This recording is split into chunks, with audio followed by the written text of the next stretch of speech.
Welcome to Summer First Experience. In this show, we'll be covering everything a new entrepreneur needs to know to set up their business and how you can grow and scale your business in the shortest possible time. If you have a question in mind, go to salmanfarsi.co/ask and submit your question. We might answer it in the next episode. Let's begin our today's episode. Today we're going to talk about leadership, emotional intelligence, and the connection between those two. Zane is a leadership and communication expert based in Berlin and working internationally. Via his workshop and trainings, he provides teams and leaders with right communication and leadership skills to thrive in increasingly dynamic markets, to face their frequent and disruptive changes, and to increase their capability of generating value. Through his career, he has led seven-figure businesses and policy projects, and he now combines that experience with other areas of work to develop skills in teams and individuals.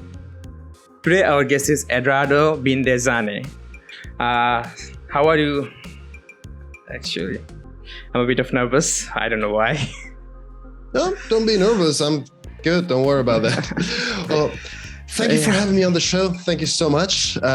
Kudos to you for getting my name right. It's I have probably countless variations of how my name is pronounced, so it's refreshing to hear someone getting it. So thank you. I'm great. How's it going with you? It's going great. Tell us a bit about yourself for listeners who don't know about you. How did you start it? How did you got to where you are today? Well, I'm a leadership and communication trainer and consultant based in Berlin, working here and of course remotely around the world. And I started from a very different perspective, i.e. I used to be a consultant, and I was actually pretty good at the job. I studied to be a consultant, a policy consultant specifically. I was quite high up in the ranks. I was good at my job, a good project manager, but at some point, a few things came in and I thought it was the right moment and the right time to quit and change career. Basically, I felt like my job wasn't giving me what I hoped it was going to give me. Though I was good at what I was doing, I didn't see any actual impact of the job I was doing. So even though I was pushing the agenda of renewable energy and environment, I didn't see many of those changes happening. And just the environment in which I was just quite frustrating. So it was a bit of a jump in the dark or a jump in cold water, frame it as you wish. And I decided to quit. And then it was just me fending for myself, basically, until now. Okay, great. What is your definition of leadership? The definition of leadership. That's a quite direct question. I haven't thought about it, but I would say managing to find the reason for which people in your team should be the center point of your attention. It's not about getting results done. It's not about reaching your goals. Sure, those are results you should achieve, you should aim at. But I think real leadership is figuring out that the best way to get to those results is via the people that work with you. And if you manage to reach a result by focusing on who's working with you, earning their trust, motivating them, seeing for who they are and helping them develop, then results will come as a byproduct. That is, for me, real leadership. Okay. That's a great definition. So where does leadership start? Where does leadership start? I'm guessing with self-awareness, because at some point, the usual way to go is you are an employee. I don't like that term, but let's stick to it for clarity's sake. You start as an employee and you keep on developing your skills onto executing tasks and being technical on whatever area you're working on. And then at some point, you get bumped up to a leadership position, actually to a management position. And all of a sudden, your skills, everything you've done, are not enough anymore, because all of a sudden you're not managing tasks or just tasks anymore, you're managing people. So for me, leadership starts the moment you become aware of the fact that you need a different set of skills. You need to communicate, you need to empathize, you need to interact, you need to develop others. That's when you get that click, when you realize that that is something you need to do and that is part of your job, that's when you shift from a manager to a leader. Of course, being a successful leader is a whole different discussion, but that's part of it. What's the difference between leadership and management? Well, how much time do you have for an answer? Well, the difference between leadership and management. Well, management is mainly a defined role. So in a simplified pyramid hierarchy, at some point you shift floor, so to say, and you become a manager. You manage others, you manage tasks. You don't just do things, but you have other people to manage, to deal with, and so on.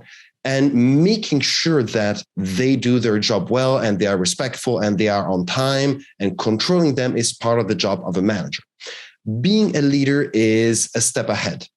Doesn't necessarily mean that being a manager is a bad thing. Quite the contrary, you need to have those skills down. Being a leader is a more refined version of it. Once you have the knowledge of the processes, once you have the knowledge of how things work, how they should be done, being a leader means incorporating the person's aspect into it. All of a sudden, you are not just someone who's telling you how to do your job, but is someone who can treat you as an equal and see what your needs are, where you want to go, what your aims, what your definition of success is, and enable you to get there. That's for me the main difference, the personal perspective on things.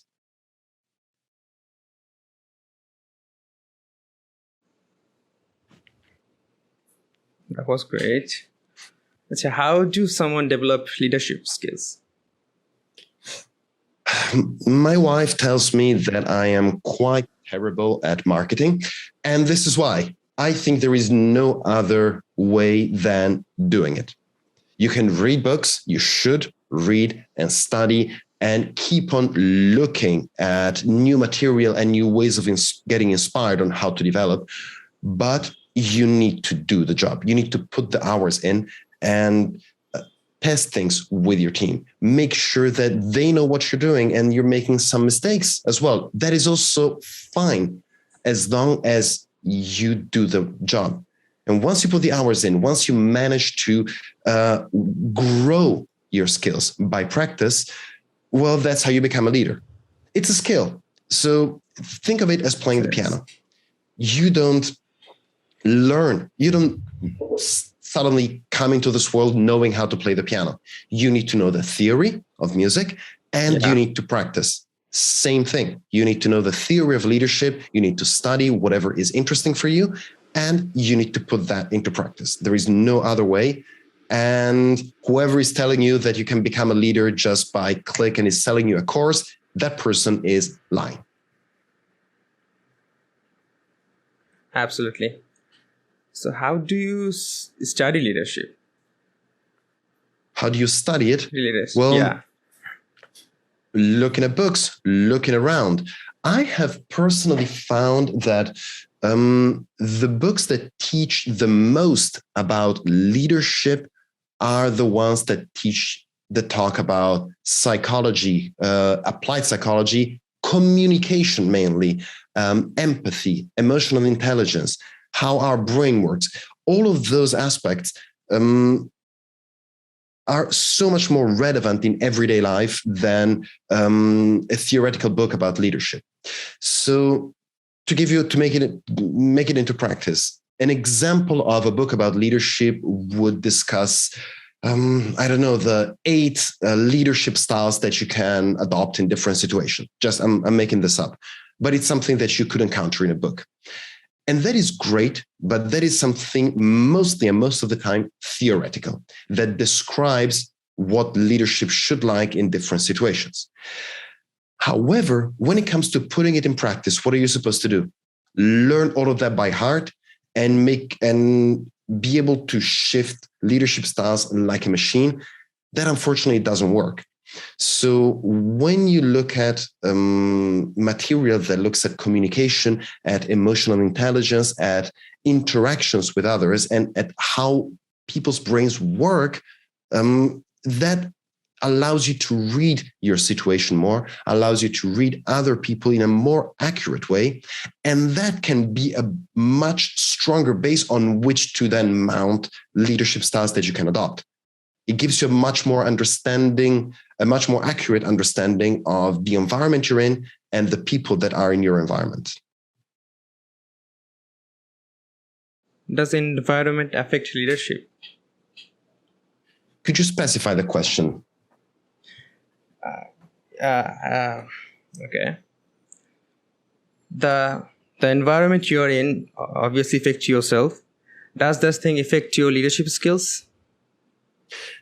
I would say that your leadership skill, a major leadership skill, is being able to react to changes in your environment. So I think I would frame the question in a different way. Let me put it this way. We all have our environment can change in different ways. It can be very simple with very few factors impacting it and with a very stable set of clients and of competitors. I'm looking at a work environment, of course. Or it can be something radically changing, different, having to do with extreme competition, hypergrowth, extreme uncertainty. So, of course, in order to perform in each one of these environments, you need maybe different styles. You need to set up a specific work culture that is also a whole different discussion, but something that would respond well to your environment and to how people want to behave. So, for example, if you are running a family business that is, let's say, a small business, maybe manufacturing, that is relying on solid personal relationships with clients and with suppliers that has been going on for generations, then your leadership style would be much more, I want to say soft, maybe it's not the right word, but much more personal, much more relationship focused.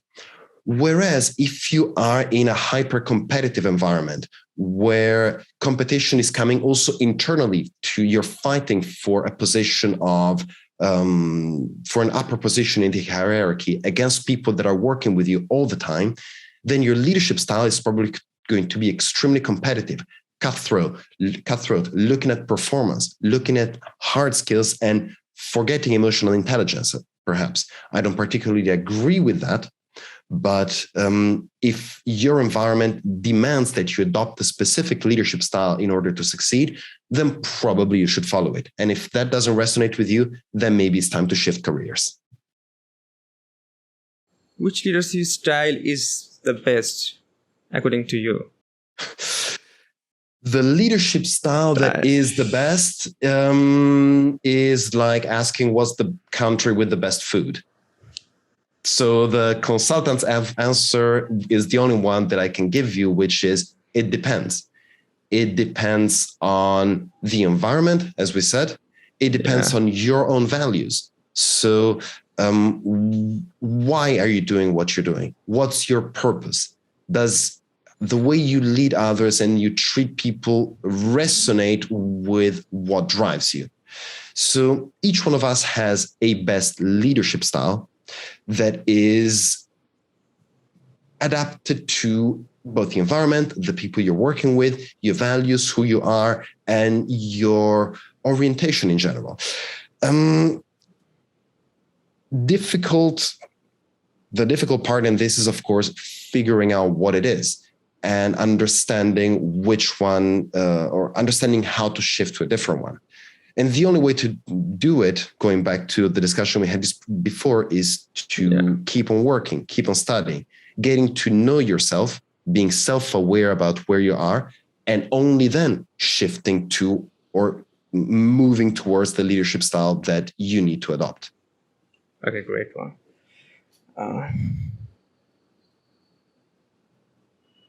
Why emotional intelligence important in leadership?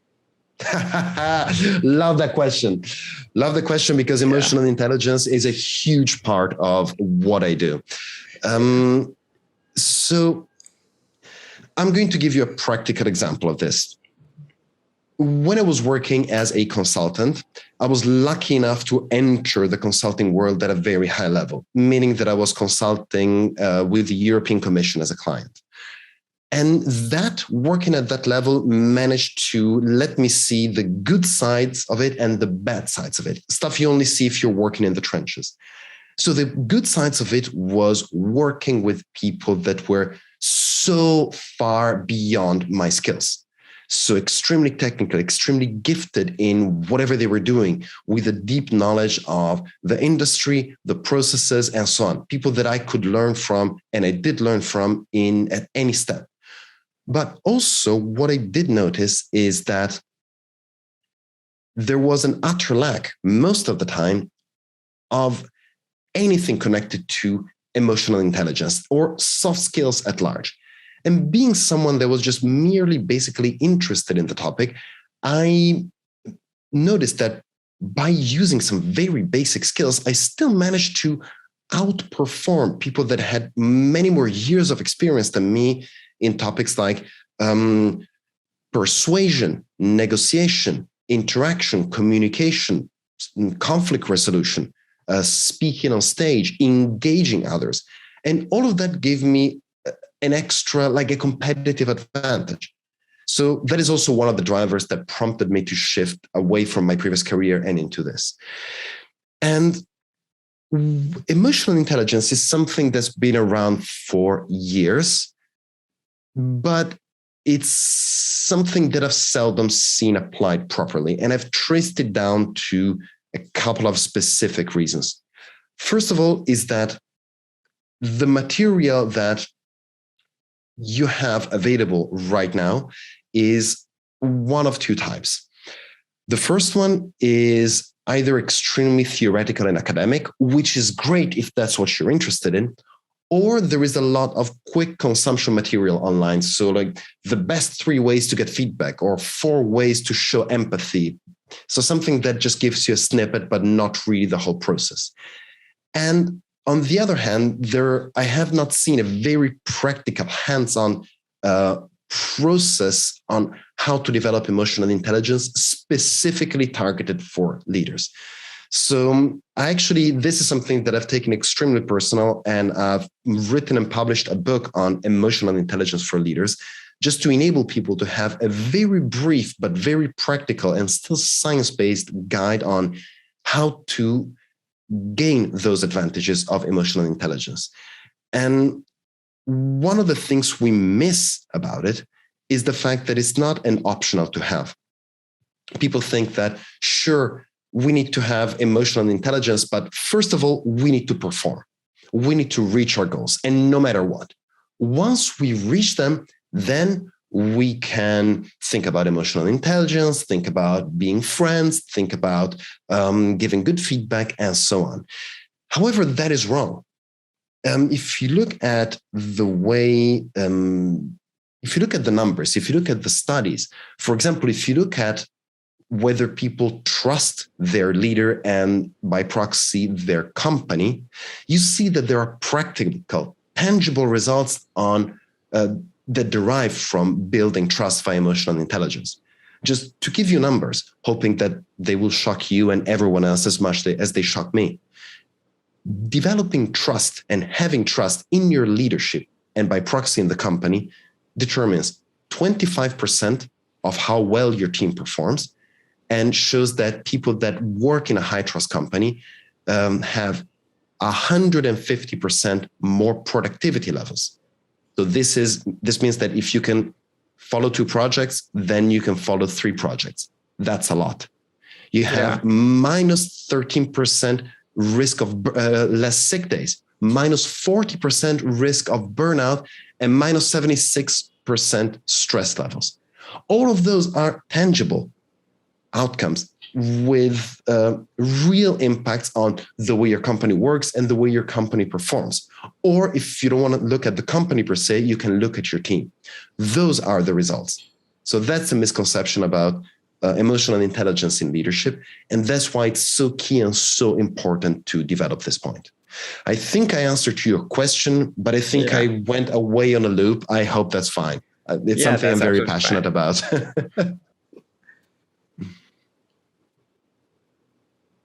How can someone measure their emotional intelligence? Or you can say, how do I know I have to develop my emotional intelligence? Go on my website and look at the emotional intelligence test. I think we can leave a link on your podcast maybe below to it. It's a free test. And what happens there is you will find, first of all, 50 statements that apply to you. And you need to click on how much you disagree or how much you agree with that statement. What this will do then, once you click enter, is going to make some calculations, and it will give you an output divided in two. First of all, it will give you your general, let's say, rank or grade on emotional intelligence. And second, most importantly, it will give you a breakdown of the 4 areas of emotional intelligence and how you score in each one of them. Now, none of this is meant to be judgmental at any point. But what it's meant to do is show you what area you might be missing out and what area you're already gifted in. So it will give you, it's meant to be taken as a guide on how to develop your emotional intelligence further. The key thing here is that there are 4 areas that build emotional intelligence. Self-awareness, so knowing what you're feeling exactly and why and what drives your feeling. Emotional control, so self-regulation, knowing how to influence what you're feeling, and that doesn't obey to logic. It obeys to a different set of rules. Then, 3rd area, recognizing other people's emotional state. And 4th area, interacting and influencing their emotional state. Now, all of those 4 areas you will be able to assess via my test. And all of those 4 areas, very important aspect, are connected. So you will the stronger you are in the first area, so self-awareness, the stronger you will automatically be in the second one and in the third one, and so on. So whatever results your test will give you, there is also going to be quite a strong description of them. It will help you shape the path ahead, give you some tips and ideas on where to go and what areas to focus on. And also, just to clarify, all of those questions are rooted in science. I don't do anything that is not scientifically proven. So anything that you want to double check, you have the references at the end of the test. You have all the papers that I have used to develop that study, that assessment, and you're free to check them out.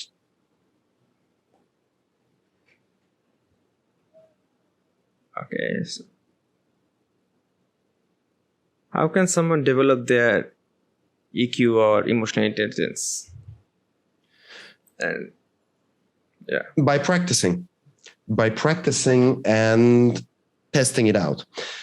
As I said, there are 4 areas on this, right? The most important part is doing the job on yourself first.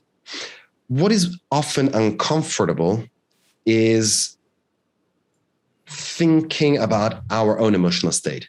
Most of the time, when we feel something, we just feel it, but don't really think about it. And let's say society at large has conditioned us to think that, or to make us feel uncomfortable about being in touch with our feelings. It makes us feel somehow weak or makes us feel embarrassed or uneasy. And I get it. I understand where this may come from, but that is the right way to start. And what you can do, and it's also part of it's actually one of the steps that I share in the book, is a couple of times a day, you can take a look at a couple of questions and answer them. Think about what you're feeling exactly and why, and try to be as specific as you can. If you're feeling sad, don't say sad. Are you feeling pessimistic, remorseful, resentful, angry, disappointed. All of those are different shades of sad, but with all very different meanings.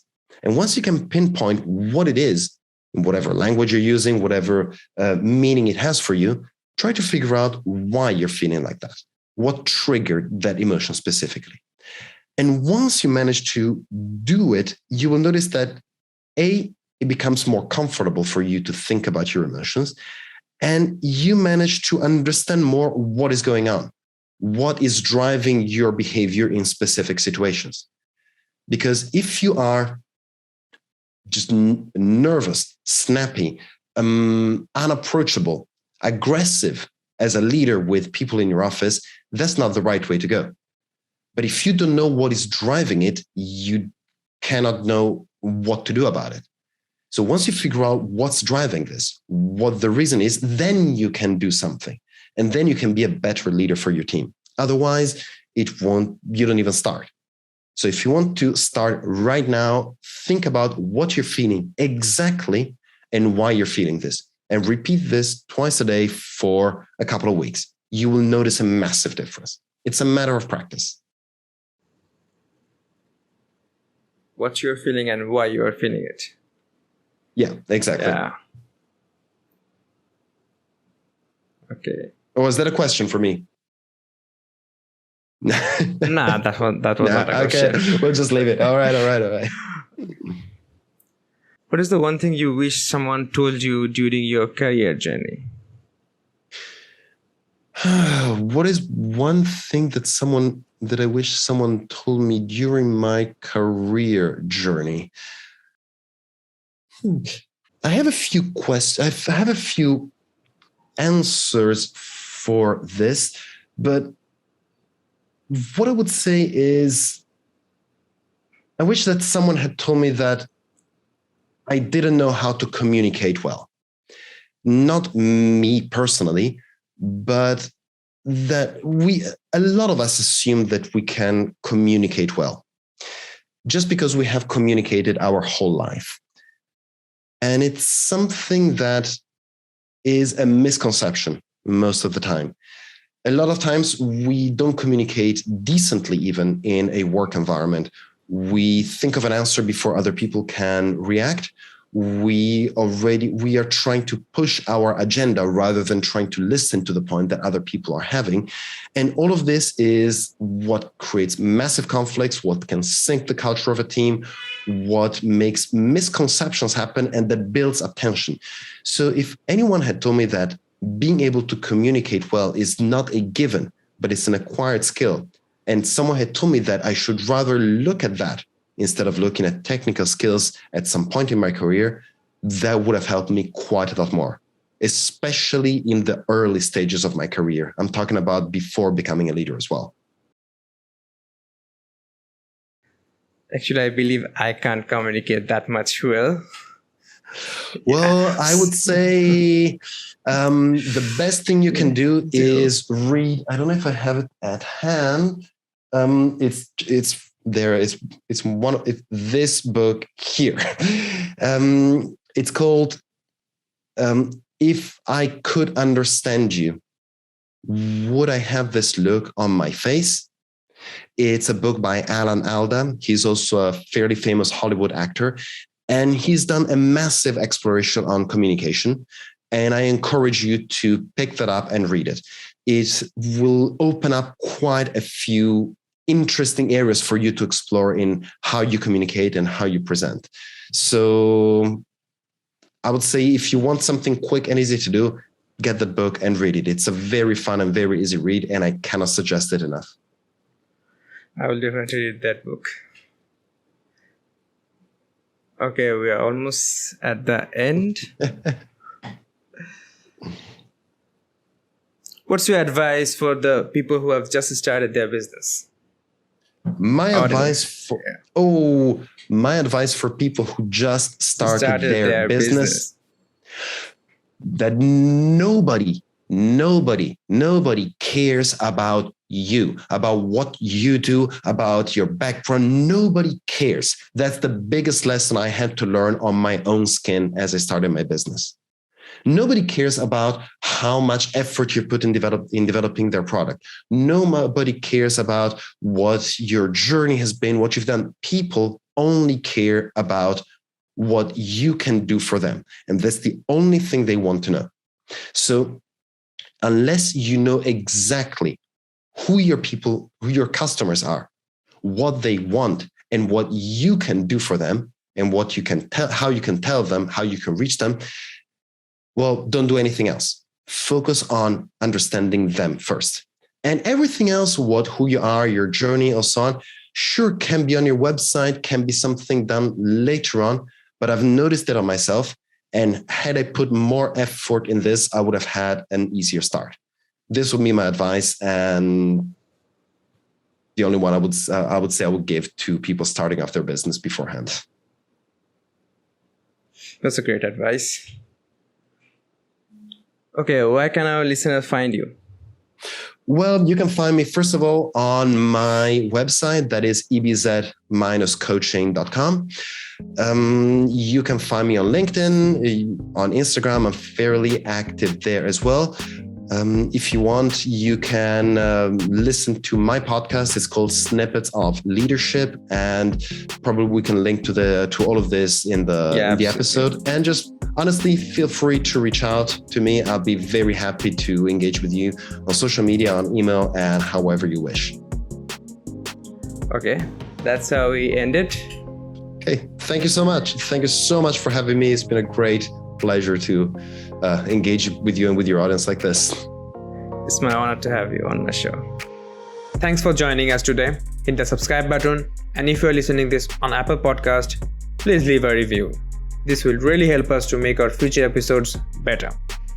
Have a question in mind? Go to sonofercy.co/ask and submit your question. We see every submission, and we might answer it in the next episode. Thanks again for listening. We will see you on Tuesday and Thursday. Have a great week.